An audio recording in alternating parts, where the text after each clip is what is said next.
Hello and welcome to Dice and Demons. I'm Emma, and in this video I'm going to show you how I paint a Wilderfiend or a Wilderfiend, I'm not quite sure how to pronounce that, for the Darkoath from Slave to Darkness from Warhammer Age of Sigmar. And you'll notice that I have started out with a model that's been primed using a white primer, and this one is white scars. And then I ruined the lovely white paint job by painting all over the model with a layer of burnt moss, which is a speed paint from the army painter. And the reason I do that is because I'm going to paint this sort of with a slap chop-ish base coat. And I just think that the burnt moss works really well for that because it's sort of a grayish green, but it just has a little bit more warmth to it than if you just paint with, let's say, black or ordinary gray. And so that's why I prefer one of these colors like this. The reason I'm going for a slap chop base coat is because hopefully I'm gonna have an entire army of these guys at some point, not this particular model, but like the Darkoath and Slave to Darkness. And so I want to come up with something that can be a sort of compromise between speed and quality. I want them to look fun and cool on the tabletop, of course, but I also want it to be sort of realistic for me to actually end up with an entire army painted like this. So I can't spend, let's say, 50 hours on every single model. I mean, I could, but then I would have an army ready to go, I don't know, in 2050 or something. I would like it a little bit before that. So slap chop base coat it is. Here you see me painting a part of the face, and the first color I'm using is one of the original contrast paints from Citadel, and this one is called Volupus Pink. It's a really nice, bright, vibrant pink color, and I more or less include some type of pink paint in all my paint jobs if I can figure out how to add it to this. And I thought that for this model it would work really well as part of the face because pink is such a bright color, it really pops. And so it instantly draws your attention. And so if you add it to the face, for instance, then you get the focus pretty much exactly where you want to have it on a model. And then for the top of the face, I add some other contrast paints. And this one is called Akhelian green. And it's more of a turquoise color really than a green color. And then I just do a quick wet blend to blend these two colors together. I then paint the bulk of the model with a contrast paint from Citadel again, and this one is called Darkoath Flesh, and most of this model is basically flesh, so lots and lots of Darkoath Flesh on this one. Then where you can see the spikes popping out of the back, I use more of the Akhelian green to really highlight where the spikes come out, and also to make sure that there is a bit of contrast between the colors. So if I just had the Darkoath Flesh and then you had some sort of bone color, I'm afraid it would turn into a sort of just big brown mess really, where you couldn't really tell the difference. And so I think with the Akhelian green that just helps accentuate what's actually going on, and that makes the model a little bit more readable when it's on the tabletop, which I really like. I ended up giving the whole body a second coat of Darkoath Flesh because I thought the first application was a little bit too light and I wanted it to be like a nice warm dark brownish color. And so what you see here on this video is 2 coats of that. For the armor plates I am using another contrast paint, and this one is called Magmadroth Flame, and it's one of the newer contrast paints from Citadel, a really nice saturated orange color that I really like.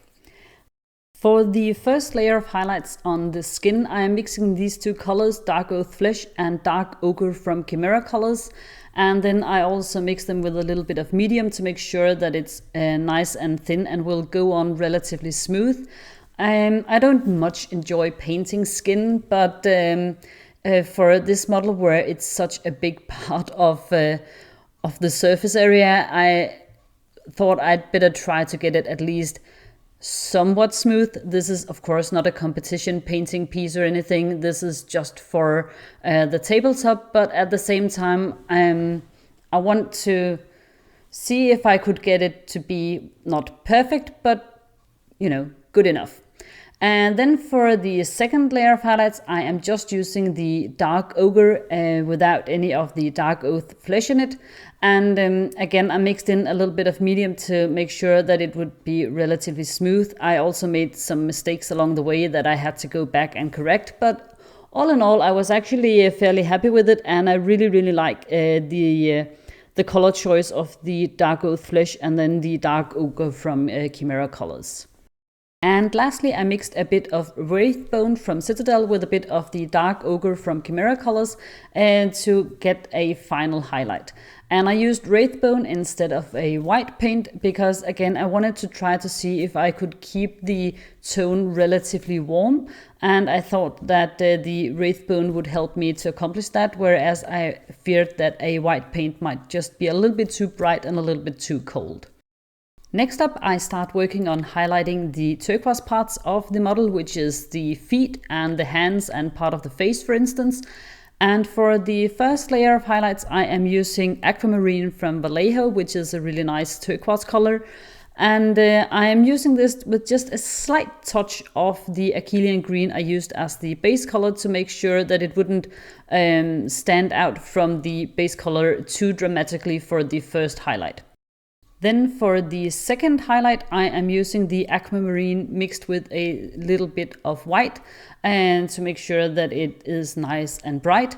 And I also really want this to be a cold highlight to contrast it to the warm tones of the rest of the skin, because I find that keeping different tones in a model really means that it's a lot more interesting to look at than if every single color you have on the model is either like warm or cold. So having a mixture of these two can really work to your benefit. Then the last layer of highlight is a mixture of a white paint and then a slight touch of a fluorescent yellow called Starfire yellow. It is from Huge Miniatures. And I think it's a tip I picked up from Vince Venturella from one of his videos, highlighting blue or turquoise with something that is a really, really, really light cold yellow that just works really well and really makes the blue pop. And I think it just works wonders on a model such as this. For the area where you have the transition between the turquoise and the brown, I simply mix a little bit of the original highlight color, the Darkoath flesh, mixed with the Dark Ochre, and mix that in with a little bit of the Aquamarine from Vallejo and use that as the first layer of highlights. And then I mix that with a little bit of white and use that for the second highlight. Nothing fancy, just really quick, but I think it just helps to tie it all together a little bit better. Then for highlighting the face, I first use a color from Army Painter. It's one of the new Fanatic paints and it's called Wicked Pink, which I think is an amazing name. And when I do highlights such as these, where precision is really important to me, I usually make sure that my paints are not watered down too much, because for me it's more important that I can maintain full control over them than that they go on more or less smoothly, because this is I'm not going for a big flat smooth surface here. I really just want to pick out some of the finer details, and so it's more important for me with control, and then I can just get away with adding it like it's a bit of a texture or something than having the smoothness. Then for the second layer of highlights, I am mixing Pulsewave Pink from Huge Miniatures with a bit of some magenta fluor pigment from Green Stuff World. And that's because if you want the brightest pink color you can get, you almost have to go directly to the pigments instead of just a pre-made color, even though the ones from Huge Miniatures are really, really vibrant in and of themselves. But on the other hand, the pigments are hard to paint with, and so if you mix them up, you get more or less the best of both worlds. Just make sure if you want to use pigments like this, if you want to use them on a big flat surface, they tend to look a little bit fuzzy. They won't get as smooth as a pre-made paint will. But again, I don't really mind too much here, so that's why I'm using it, because I really want to go for the brightest possible highlights. Then lastly, I mix in just a touch of white, and that is the final level of highlights for the face here on this model. I then start working on the armor plates, and to add a little bit more contrast, because I thought they looked a little bit too samey, there wasn't enough interesting contrast on them, even though I did the slap chop method.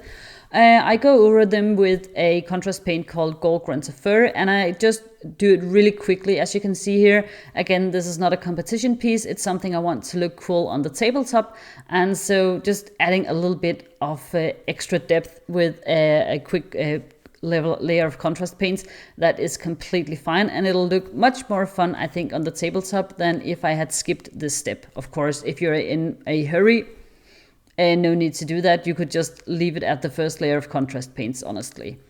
Then for the first layer of highlights, I am using another color from Vallejo, and this one is called Orange Fire. And I am again using the color without watering it down or anything, because I want precision over smoothness here. I don't mind that it looks like it's some added texture or something, it's just fine. And I don't want to spend ages doing smooth blends on something like this. I just want it to look fun and also very readable again on the tabletop. I want it to be really easy to see that this is supposed to be sort of a face, and that is how the armor plate has been forged. Then for the second layer of highlights, I'm using another paint from Huge Miniatures, another one of their fluorescent paints, and this one is called Laser Orange, and it's a really nice vibrant orange color, but it just shows up a little bit muted here on the video, and as I said, orange can be a little bit tricky to film. I'm not quite sure why. I'm sure there is a scientific reason that I just really don't understand, but there you have it.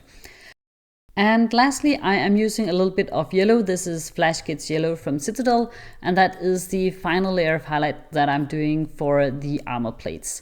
I really like to add a touch of yellow to something like this, where I really want the orange to stand out, because I just think it makes it pop a little bit more, especially from a distance. And here you can see the finished model.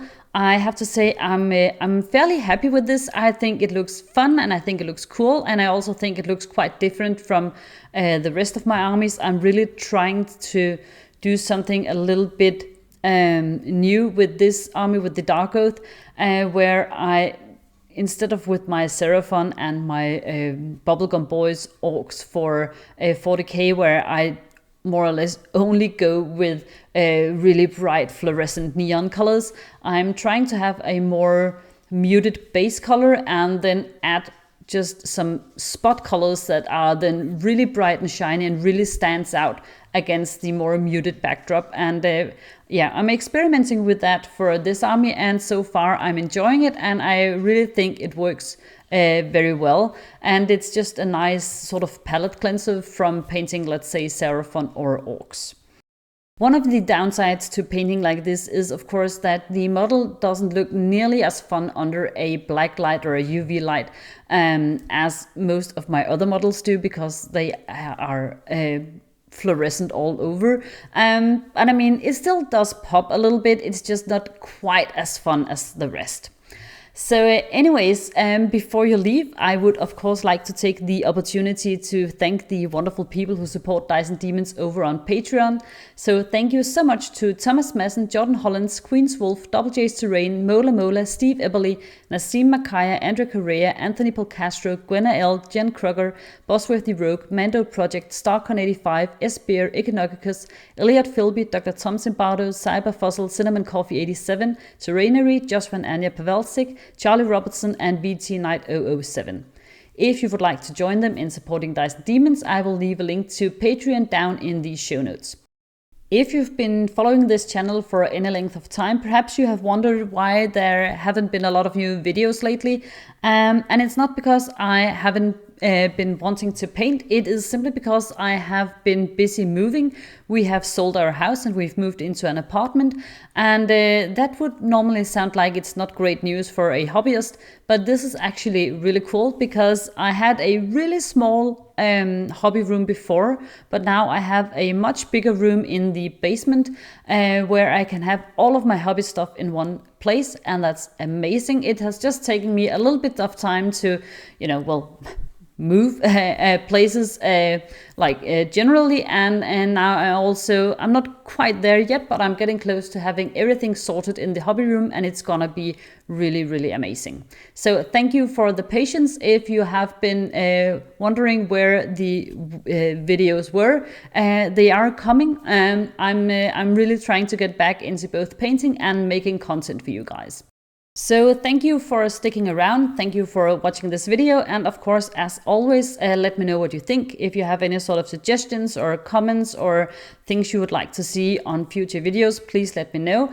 I can't promise you that I'll always get back to you, but I will at least promise you I read every single comment and I do my best to answer them.